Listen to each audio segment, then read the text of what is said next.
Madame, Monsieur, bonsoir. Jeudi 6 février, merci d'être avec nous sur l'ORTM et bienvenue dans ce journal. Le président de la République, Ibrahim Boubacar Keïta, est arrivé en début de soirée à Tunis. Dans la capitale tunisienne, le chef de l'État participera demain à la cérémonie relative à l'adoption de la nouvelle constitution. Le président Keïta profitera de son séjour tunisien pour échanger avec son homologue Monsef Marzouki sur certaines préoccupations du moment, notamment la sécurité et la crise au nord du Mali. Nos envoyés spéciaux en Tunisie, Brahima Koulibaly et Bourama Traoré. C'est un ballet des chefs d'État qu'on a assisté ce jeudi à l'aéroport présidentiel du Carthage de la Tunisie.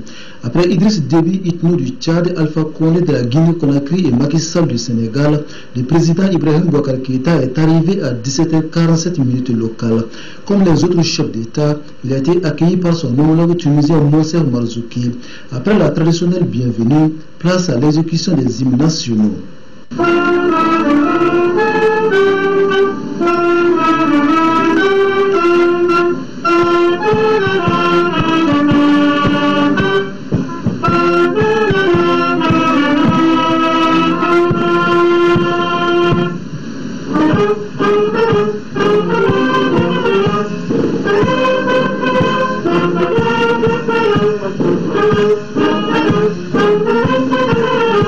Au total, une dizaine de chefs d'État, dont le président français François Hollande et le roi du Maroc Mohamed VI, ont participé ce vendredi à une cérémonie appelée ici la fête de la démocratie. Elle fait suite à l'adoption par la Tunisie de la nouvelle constitution, une avancée démocratique saluée par le président Ibrahim Boubacar Keïta. Je suis très heureux de me retrouver à Tunis. C'est l'occasion de mon frère Monsef Marzouki et de participer avec le peuple tunisien à cette belle fête de la démocratie. Mon pays sort d'une transition, je sais ce que c'est qu'une transition, et l'exercice fabuleux que vous avez réussi, de manière consensuelle, une constitution consensuelle, est un exemple, un bel exemple. Et je ne peux pas être absent de cette belle fête de la démocratie. Je suis heureux que mon frère Monsef m'y ait convié. Et je suis donc là avec le plus grand plaisir, vous le voyez, vous le lisez sur mon visage. Auparavant, le président Ibrahim Boubacar Keïta avait salué ses compatriotes venus nombreux l'accueillir et l'encourager dans ses efforts en faveur de la paix et de l'unité nationale. Comme les Maliens résidant en Tunisie, les ressortissants gabonais ont également acclamé les chefs de l'État.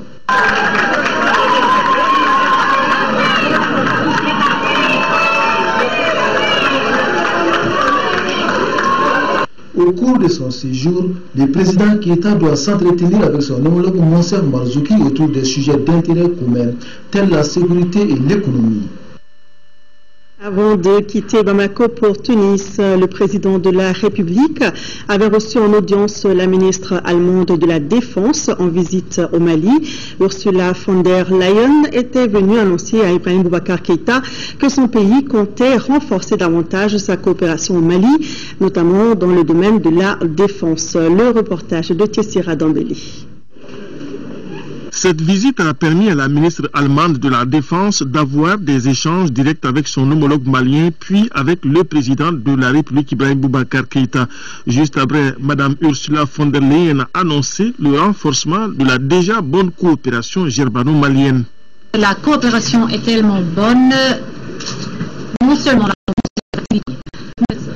pour la façon dans laquelle le peuple malien reconstruit sa démocratie, et nous voulons intensifier le travail ensemble, la coopération pour la formation, qui a été traditionnelle, très forte entre l'Allemagne et le Mali. Nous sommes ici avec les Nations Unies, mais notre spécialité, c'est augmenter la formation dans ce pays. L'Allemagne est le premier pays à avoir reconnu le Mali indépendant. Elle est déjà présente à Koulikoro dans le cadre de la formation des soldats maliens par la mission de formation de l'Union européenne.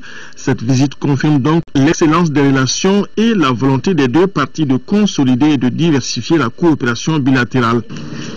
Au plan bilatéral d'abord, en consolidant ce que nous faisions déjà avant, en particulier dans le domaine du génie, mais qui va d'abord se traduire par le retour à côté de la mission de coopération allemande qui était là et qui nous appuyait à la fois dans le domaine en tant que conseil, à la fois dans le domaine de la formation. Nous allons aussi poursuivre notre coopération à travers l'UITM, au sein de laquelle les instructeurs allemands jouent un rôle essentiel aux côtés des autres instructeurs.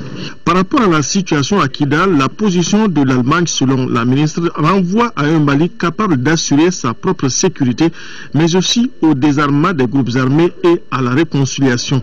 Qu'il est nécessaire que le Mali soi-même soit capable de rassurer la sécurité dans ce pays. Et nous sommes très impressionnés de la façon de laquelle le président et son cabinet sont en train de réunir ce pays et tous les groupes qui sont dans ce pays, de les désarmer non seulement, mais aussi d'avoir une réconciliation qui est nécessaire.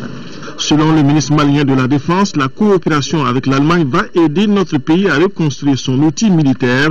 Celui-ci doit être capable de garantir la souveraineté de l'État malien et de contribuer à la stabilité régionale et internationale. Et cet après-midi, la ministre allemande de la Défense s'est rendue au camp Boubacar Sadassi de Koulikoro. Ursula von der Leyen était allée s'enquérir du moral des troupes allemandes et maliennes afin d'élargir les missions de celles-ci. Elle a échangé avec les chefs militaires du centre et de l'EUTM sur l'intensification des stratégies de défense de l'intégrité du Mali. Brahima Kone. Autorités militaires, piquets d'honneur, une pléiade de journalistes et de caméramans ont constitué un dispositif important pour accueillir le ministre allemand de la Défense. Ursula von der Leyen effectue son entrée au camp Boubacar Sadassi de Koulikoro et échange avec les chefs militaires de ce camp et de l'EITM sur le renforcement des capacités opérationnelles de l'armée malienne. Von der Leyen a magnifié la coopération entre le Mali et l'Allemagne. Il y a une coopération et une amitié très très longue entre l'Europe et l'Afrique. Ça, c'est notre mission commune ici, d'avoir les voisins qui ont une situation stable, une démocratie et de la croissance.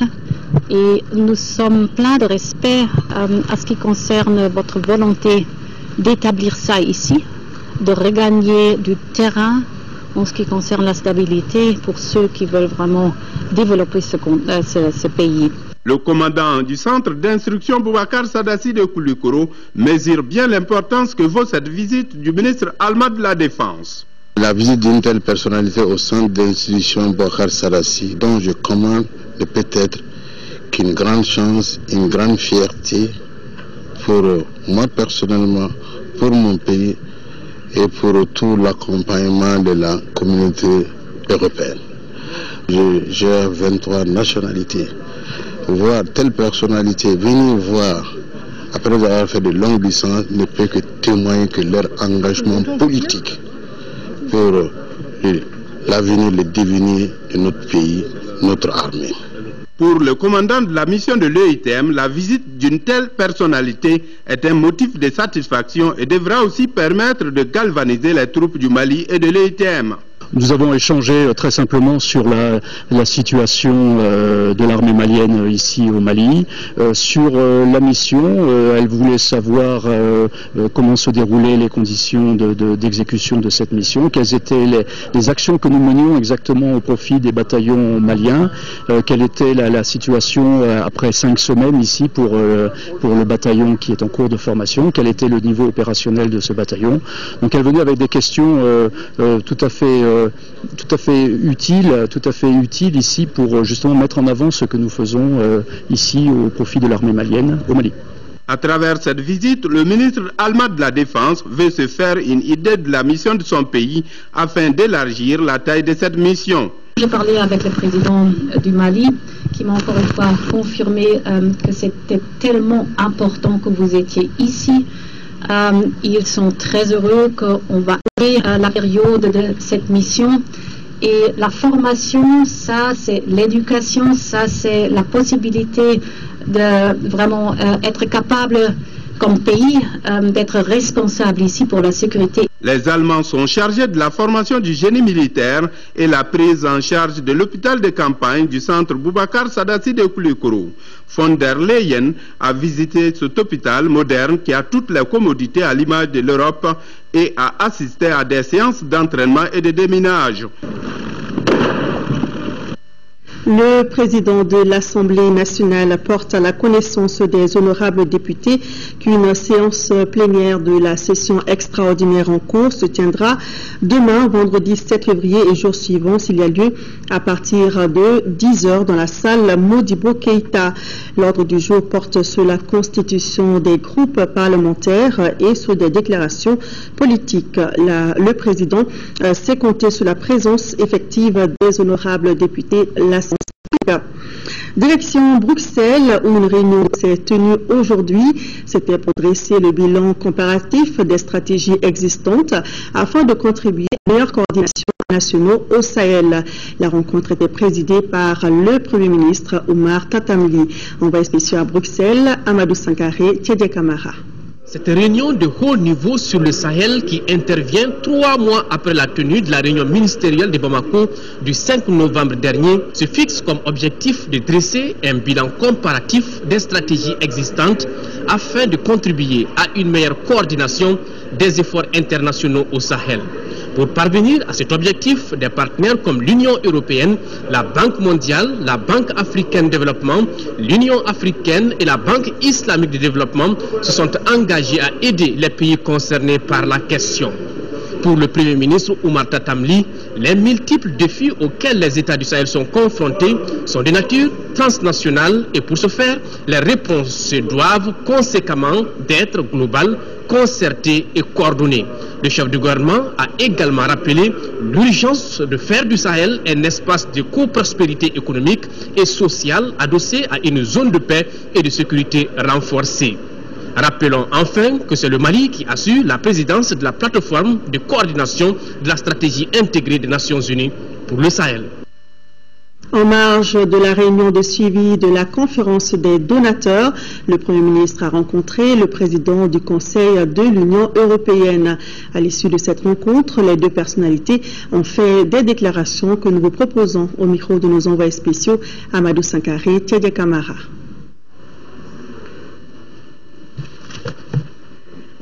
La fréquence soutenue de nos rencontres avec les autorités maliennes et les réunions internationales que nous hébergerons ou nous hébergeons à Bruxelles sont révélatrices de l'importance que nous attachons à nos relations ainsi que de l'engagement de l'Union européenne aux côtés du Mali et des Maliens dans les difficultés que ce pays a traversées récemment et qu'il surmonte peu à peu avec résolution.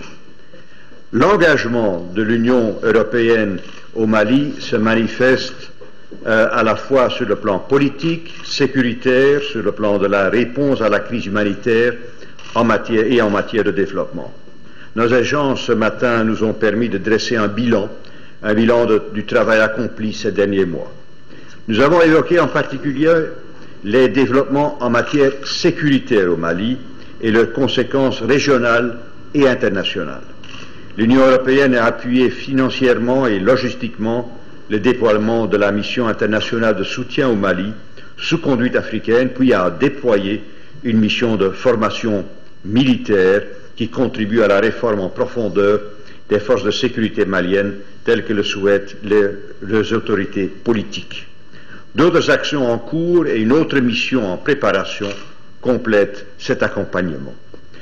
Je me rendrai prochainement au Mali, où j'évoquerai de nouveau avec le président Keïta et le Premier ministre la question cruciale du dialogue de paix national et du processus de réconciliation, ainsi que de toutes les dimensions de nos relations extrêmement étroites et inscrites dans la durée. J'ai tenu à venir rendre mes hommages au président Van Rompuy et lui dire toute l'excellente appréciation qui est celle du président de la République, de la République du Mali, du peuple malien, que l'Union européenne nous a apporté dans le cours du règlement de la crise et maintenant dans cette phase de redressement que nous connaissons.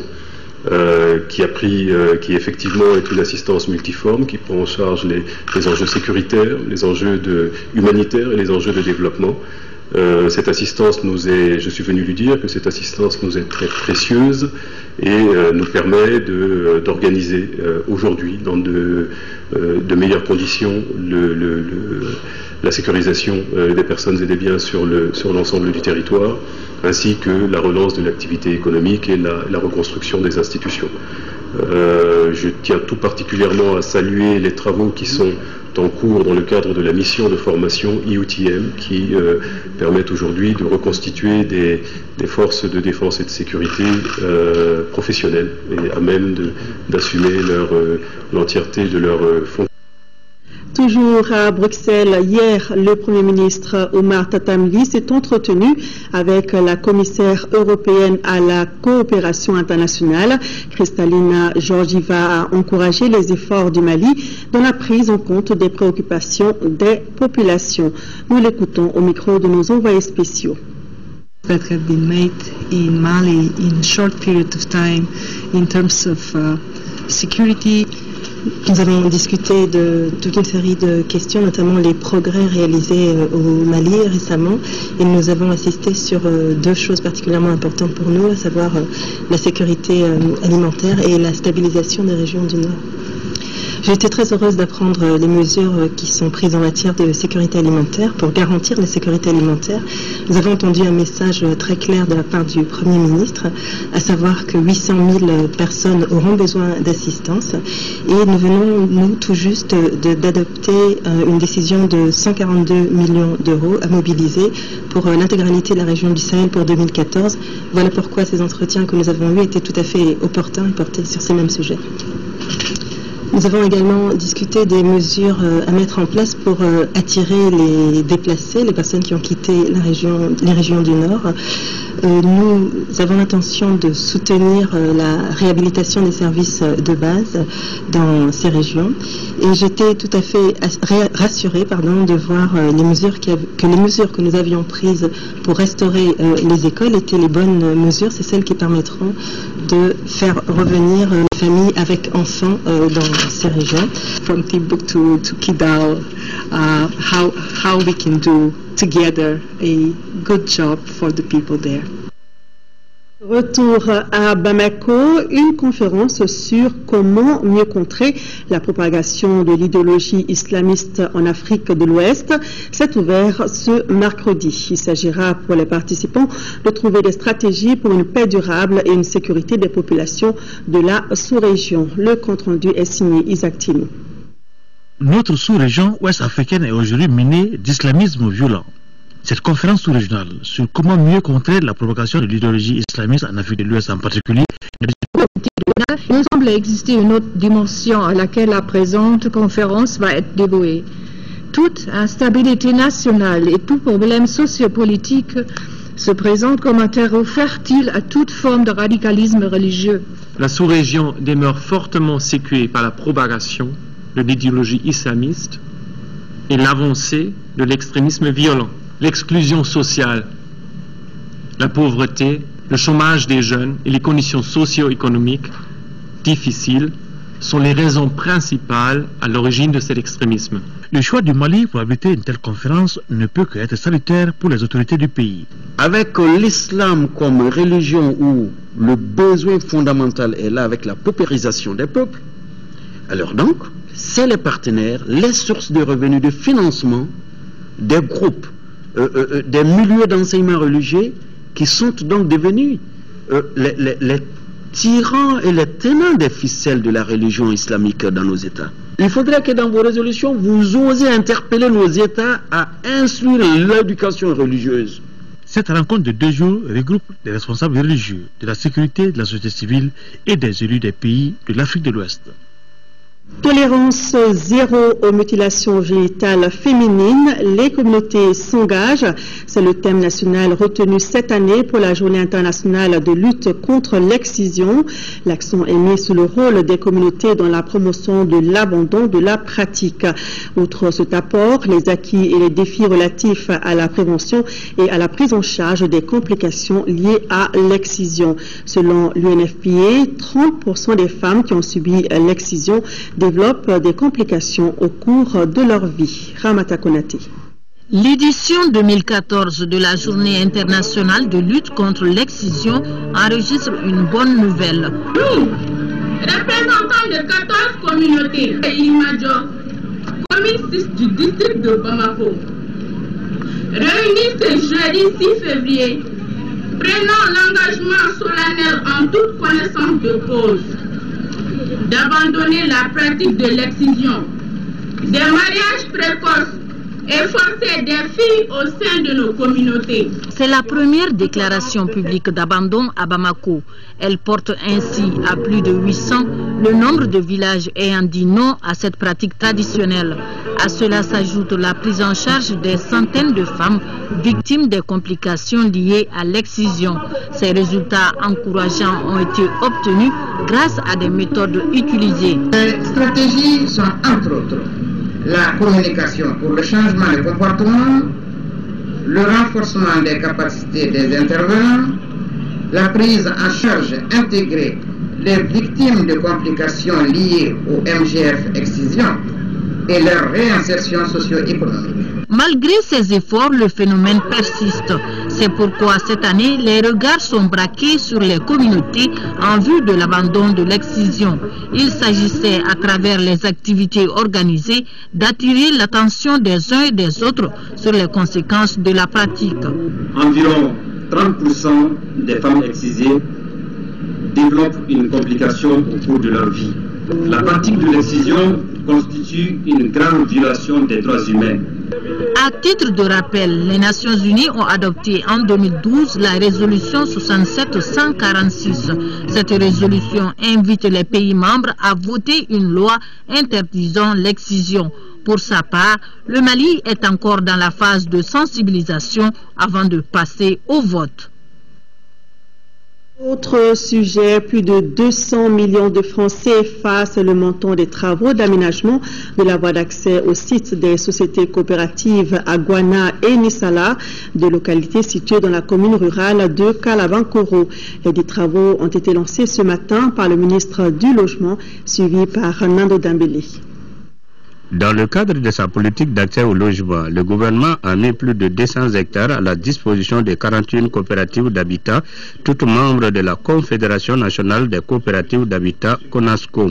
Les parcelles qui sont destinées à la réalisation de logements au profit des membres des coopératives sont 6 à Guana et Missala, mais l'accès aux 10 sites est difficile, ce qui a suscité la réalisation de cette voie d'accès.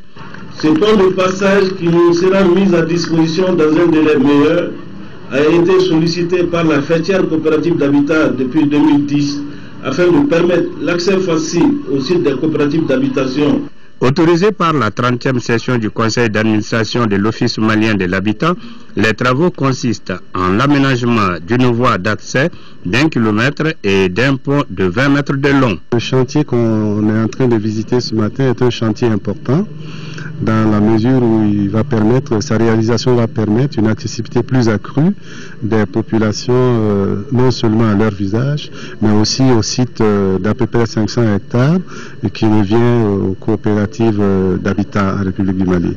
Alors, comme vous le savez, pour que les coopératives puissent implanter leur parc de logement, il faudrait bien que le site soit accessible et c'est dans cette perspective que nous avons décidé de soutenir cette activité. La maîtrise d'ouvrage est assurée par l'Office malien de l'habitat et la durée des travaux est de 5 mois. 6 février 1976, 6 février 2014, l'armée de l'air a 38 ans. La commémoration de ce 38e anniversaire a été marquée à la base 101 de Sénou par d'importantes activités, parmi lesquelles une conférence de débat sur le parcours de l'armée de l'air, de sa création à nos jours, bilan et perspective. Abdraman Maïga. Ce 38e anniversaire de l'armée de l'air est marqué par une conférence débat sur le parcours de l'armée de l'air de sa création à nos jours.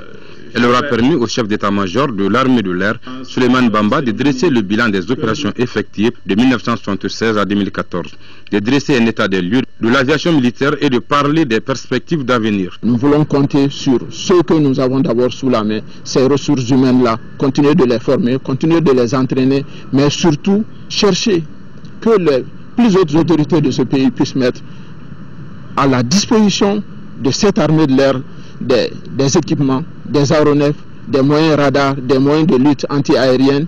La présente rencontre visait également à rendre un hommage mérité aux anciens de l'armée de l'air. Il s'agit de ces anciens qui, de par leur courage et leur détermination, ont permis à l'armée de l'air de jouer un rôle de premier plan dans le développement socio-économique du Mali. Avec ceci, il y a eu des échanges d'idées qui ont permis à l'assistance de mieux comprendre les missions et la place de l'armée de l'air dans la réussite de toute opération militaire. Certains intervenants ont été très explicites. L'expérience a prouvé que c'est l'armée de l'air qui est quand même l'outil, le premier outil capable donc de frapper en profondeur. Cette conférence a pris fin par la pose de la première pierre de la stèle de l'armée de l'air. Cet édifice, qui sera érigé à la place d'armes de la base 101 de Sénou, constituera un symbole de reconnaissance aux aviateurs qui ont perdu la vie dans les missions commandées. Signature ce matin au siège du parti Sadi à Djelibougou de la déclaration de politique du groupe parlementaire Sadi Far Ankawili. Étaient présents à cette cérémonie les députés élus des deux partis et une délégation des élus du RPM. Le reportage de Ibrahima Chokari. La signature de cette déclaration de politique consacre la naissance du groupe parlementaire Sadi Far Ankawili, deux partis politiques que tout opposait il y a quelques mois à travers les regroupements. Cette déclaration qui vient d'être signée constitue la ligne directrice du groupe parlementaire Sadi Far. Les deux partis se retrouvent, selon les responsables, autour d'un certain nombre de valeurs. Il s'agit de consacrer un engagement entre deux partis politiques. Certains Maliens ont compris que le pays traverse une situation extrêmement difficile et que nous n'avons pas que le bonheur en face de nous si on ne se lève pas. Alors que nous pouvons faire quelque chose en refusant simplement de faire du nombrilisme. Je tiens à remercier le parti Sadi pour avoir accepté de dialoguer avec nous pour la constitution de ce groupe parlementaire. Ce n'était pas chose facile. Les circonstances d'aujourd'hui nous poussent à réfléchir autrement. Aujourd'hui, nous partageons un idéal, c'est que le Mali aille de l'avant. Nous nous sommes dit qu'à un moment donné, il faudrait que les acteurs politiques se réunissent, qu'ils puissent, comment nous pouvons sortir de ce pays, comment les hommes et les femmes peuvent être mis au travail. Cette déclaration de politique du groupe parlementaire Sadi Far, qui sera présentée à l'Assemblée nationale, contient un certain nombre d'engagements, à savoir être porte-parole de toutes les couches de notre société, des paysans qui représentent 80% de la population, des travailleurs et particulièrement des travailleurs du secteur mine. Le groupe parlementaire Sadi Far reste membre de la majorité présidentielle. 300 millions de francs CFA, c'est le budget prévisionnel de l'Agence nationale d'évaluation des hôpitaux qui a tenu la 15e session de son conseil d'administration. L'agence entend au cours de cette année améliorer les qualités des soins des hôpitaux au Mali. Reportage de Khadija Tokone. Poursuivre la réforme hospitalière et améliorer l'hygiène hospitalière et la gestion des déchets biomédicaux, c'est l'un des objectifs du ministère de la Santé et de l'Hygiène publique à travers l'Agence nationale d'évaluation des hôpitaux ANH qui a tenu sa 15e session de son conseil d'administration.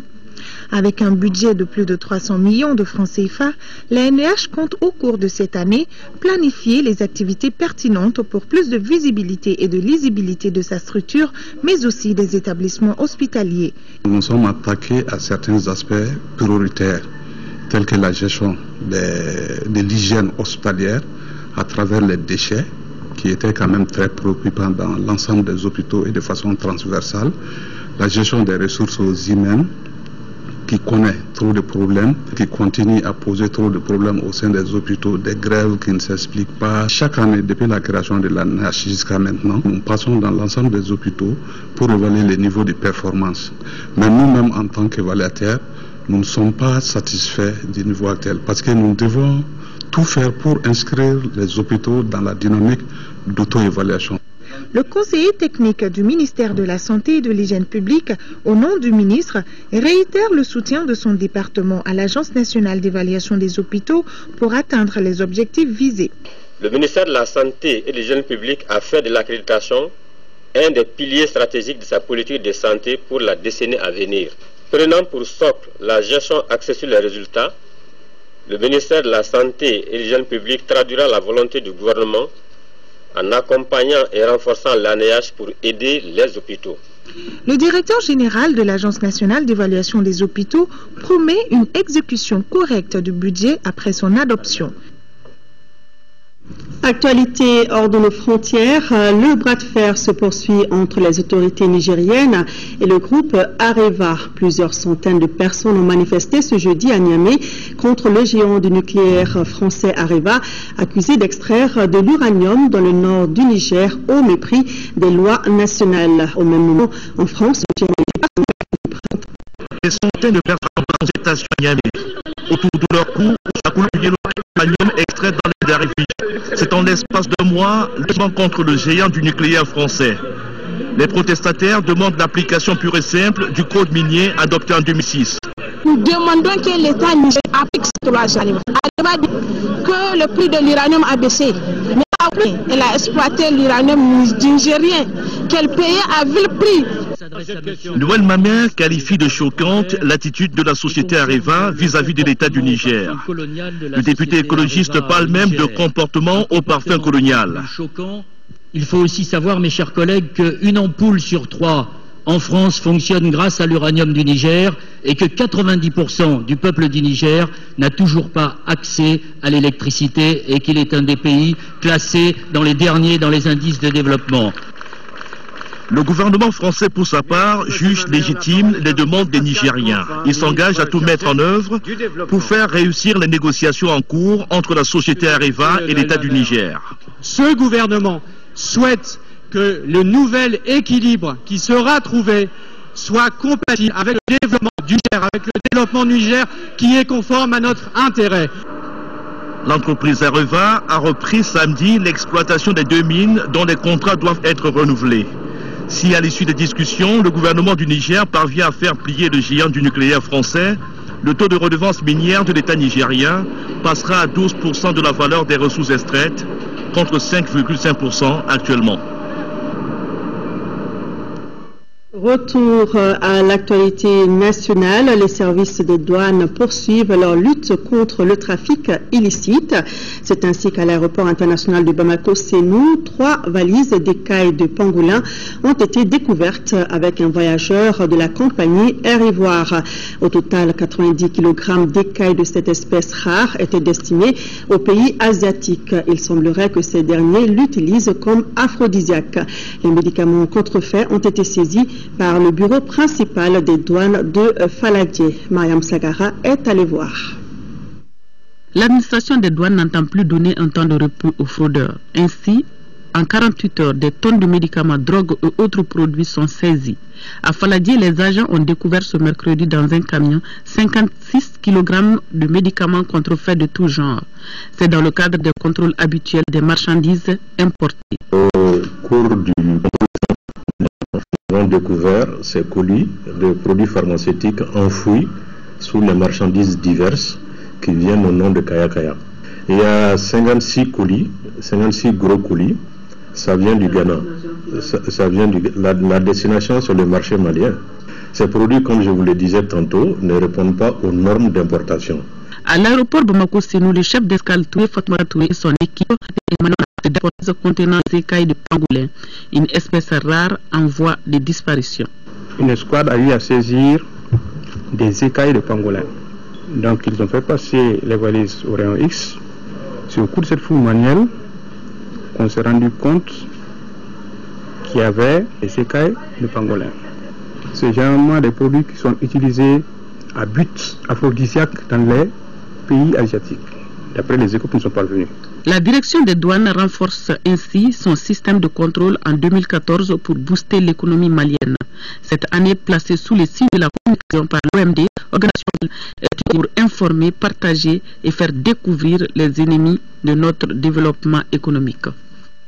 Sur un tout autre sujet, l'association cotonnière africaine vient d'organiser un atelier international. Les participants échangent sur la correspondance de standards en matière de qualité du coton africain. La rencontre se passe à Koutiala, 10 pays africains y participent. Le reportage de Outanga Dambélé avec la voix de Fademba Keita.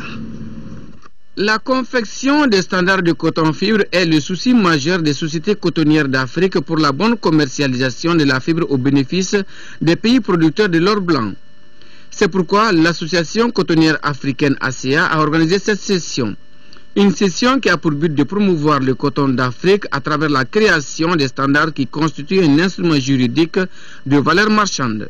Au cours de ce présent atelier, vous aurez l'occasion d'examiner un certain nombre de questions importantes à travers des exposés et des échanges portant notamment sur la connaissance des types de vente de chaque pays producteur en Afrique, la version actualisée des standards de coton africain réalisés en septembre 2013 à Bourg-du-Lasso, les travaux de classement et le coton africain sur le marché international de plus en plus exigeant. Le président directeur général de la compagnie malienne de développement des textiles, qui présidait la cérémonie d'ouverture, s'est réjoui du choix porté sur le Mali pour abriter les travaux de mise en correspondance avec les gammes de types de vente des pays producteurs. Cet important travail de mise en équivalence des différentes qualités de coton-fibre confirme l'homologation des nouveaux standards par nos différents pays, mais surtout demeure le fondement légal pour une véritable promotion commerciale du coton africain. Il est ainsi l'expression de notre volonté commune d'unir et coordonner nos efforts pour faire occuper par notre continent une place conséquente au marché mondial du coton. Les 5 jours d'échange d'expérience ont permis aux chefs classeurs venus des 10 pays du continent de confectionner des standards portant sur la qualité de la fibre, à savoir l'éclat, la longueur et la couleur de la fibre de coton. Les standards Afrique seront déposés à Brême, à Liverpool et en Asie pour servir de référence pour les négociants. Les travaux ont été sanctionnés par d'importantes recommandations, à savoir renforcer les capacités des classeurs par des voyages d'études et déposer des standards Afrique au niveau des organisations paysannes et des égrenaires dans toutes les sociétés cotonnières. 300 millions de francs CFA sont destinés à l'achat de matériel informatique pour la relance de l'administration à Tombouctou. La région vient de bénéficier à cet effet d'une 60aine d'ordinateurs et imprimantes, un don de l'agence de coopération de Luxembourg et du gouvernement malien. Adama Jimdi. Une 60aine d'ordinateurs, de photocopieuses et d'imprimantes. C'est le don mis à la disposition de la région de Tombouctou. À cela s'ajoute 2000 mobiliers scolaires, le total pour environ 300 millions de francs CFA. Cette intervention se situe dans le cadre du projet de soutien rapide aux autorités et aux services sociaux essentiels de l'IXDEV, l'agence de coopération de Luxembourg. Le projet mené par l'UXDEV sur financement de l'Union européenne a pour objectif d'aider les autorités côté État et côté collectivité dans une période difficile où il s'agit de remettre en marche les administrations qui ont subi des dommages pendant la crise. Il s'agit de les remettre en marche pour le bien des populations au nord. C'est dire toute notre gratitude encore une fois auprès des bailleurs de l'Union européenne et de l'Ux Développement qui met ce projet d'appui en œuvre. Il reste encore du travail pour la région en marche pour relancer la dynamique de développement et j'appelle tous les partenaires présents à accompagner les efforts des Maliens dans cet objectif. Dans l'ensemble, 80 services communaux ont déjà bénéficié de l'appui direct du projet. 6 bâtiments sont en cours de réhabilitation, dont des SESCOM. Ce matériel permettra de transmettre à temps les informations dont le niveau national a besoin, surtout dans le cadre du système d'information sanitaire.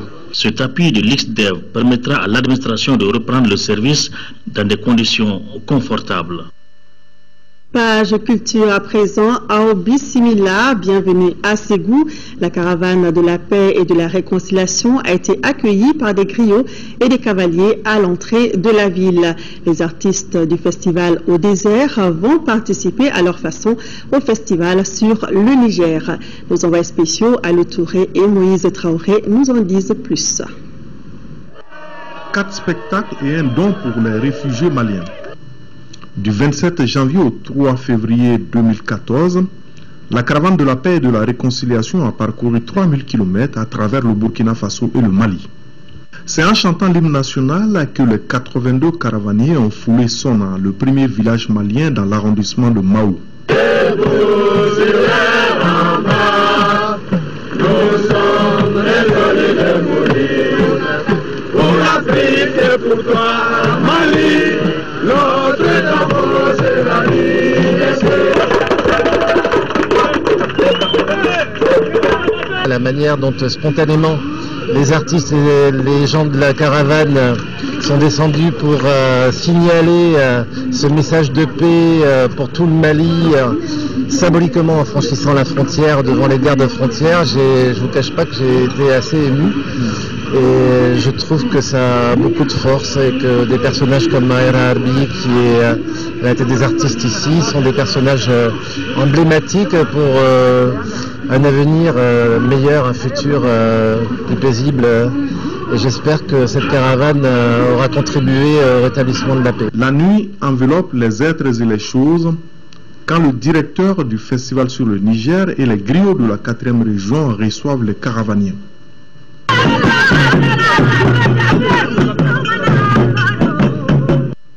En pays Bamanan, les invités de marque ont droit à cet hommage. Et si nous, avec notre festival et d'autres festivals en Europe, on arrive à apporter ces messages, à recevoir nos amis dans nos festivals et à les aider à porter ce message, ben ça veut dire que c'est en train de gagner du terrain et que peut-être la musique, comme il se doit, va l'emporter sur les armes. Le cortège qui s'ébranle vers la cité est encadré par des jeunes cavaliers. Tambours et klaxons rivalisent d'ardeur pour dire Aou Bismillah. Bienvenue à Ségou. Culture toujours, cette fois nous parlons théâtre. Tête d'or, c'est le titre d'une pièce de théâtre qui a été jouée hier soir au Palais de la Culture de Bamako, sur les berges du fleuve Djoliba. Ce spectacle, mis en scène par Jean-Claude Fall, est inspiré de l'œuvre littéraire du même nom du français Paul Claudel, paru en 1890. Une histoire éternelle de figures d'aventuriers et de conquérants, d'Alexandre le Grand en passant par Jules César ou Pizarro. La pièce est une création de la compagnie La Manufacture, en coproduction avec la compagnie Blomba sous la direction administrative de l'Association pour la promotion des arts du Mali. Modibo Soirée a assisté à cette représentation inédite de plus de 2 heures. Son compte rendu. Spectacle itinérant en extérieur où chaque scène est jouée dans 3 espaces différents. Cette pièce baptisée Tête d'or est le résultat de 2 mois de résidence à Bamako d'artistes maliens, 12 comédiens, 2 choristes et un flûtiste. Ce sont les valeurs morales, les codes d'organisation sociétale de cette œuvre d'aventure, notamment la nature des rapports hommes-femmes, la place de la guerre et autres faits de société qui ont motivé Jean-Claude Fall à monter ce spectacle, une première au Mali. C'est une pièce que je connais depuis maintenant 15 ans, 20 ans, et j'ai toujours pensé qu'il fallait la faire en Afrique. Les circonstances ont fait que je ne l'ai pas faite. J'attendais le bon moment, puis ma fille est venue s'installer ici au Mali, je suis venu lui rendre visite, j'ai rencontré les gens du Blomba, on a beaucoup sympathisé, je me suis dit que c'était le bon moment pour faire ça. La pièce intitulée Tête d'or, incarnée par Ramsès, est l'histoire d'un desperado qui son orgueil fou conduit à prendre le pouvoir par la violence et à s'affranchir de toutes les lois humaines. C'est aussi l'histoire du combat entre l'espérance et le désespoir, entre la tentation du pouvoir absolu et la foi dans la fraternité humaine. C'est une nouvelle expérience que j'acquiers parce que c'est la première fois, ça fait 4 ans que je fais du théâtre, mais c'est la première fois que je fais du théâtre à l'extérieur. On a même demandé des enfants l'autre fois que c'était quoi qu'on jouait ici. Ils nous ont dit non, c'est pas du théâtre, c'est un film. Donc c'est une expérience que j'acquiers de plus dans ma petite carrière de comédien. Dans la pièce Tête d'or revendique évidemment le pouvoir tue l'ancien roi et met au défi les opposants de se mettre sur son chemin. Le metteur en scène Jean-Claude Fall, il a actualisé la pièce et la pièce, on s'est retrouvés nous dans la pièce. Nous les Maliens, donc la pièce elle est devenue universelle, donc ça m'a inspiré et je me suis retrouvée dedans. À l'issue de la représentation, le personnage principal de la pièce, Tête d'or, a tout perdu. Femme, parents, maison et autres attaches. Au finish, le despote entraînera tout sur son mode vers la destruction et la mort. Bref, une histoire qui nous interpelle tous. Pour moi, c'est une pièce qui a un peu il y a deux éléments. Le premier, il y a une ressemblance. On a une espèce d'état qui ne fonctionne pas bien, qui est verbeux, où les mots remplacent les faits, etc. Et une personnalité arrive, fait un coup d'état, prend le pouvoir. C'est des choses qui existent ici en Afrique. Le spectacle théâtral hors du commun sera représenté encore ce vendredi et samedi soir au Palais de la Culture de Bamako sur les berges du fleuve Djoliba. Une belle représentation à voir et à revoir. Les lois sont faites pour être respectées, les textes pour être appliqués et la police ne ménagera aucun effort pour le faire. Ceci sans autre forme de préavis.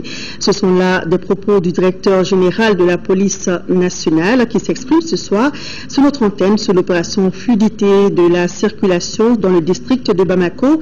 Une opération dont le démarrage est annoncé dans les tout prochains jours. Le directeur général de la police nationale, Amidou Conseil, est l'invité de l'interview de la semaine. Un entretien dirigé par Yaya Konaté à suivre après ce journal qui s'achève. Merci de votre attention. Tout à l'heure, le journal des formations à suivre également avec Kadidia Toukone. Demain, pour les infos, 10h-13h, Nyanya Alou Traoré. Le soir, 18h-20h, à Ouettouri. Merci de votre fidélité. Bonne soirée sur l'ORTM.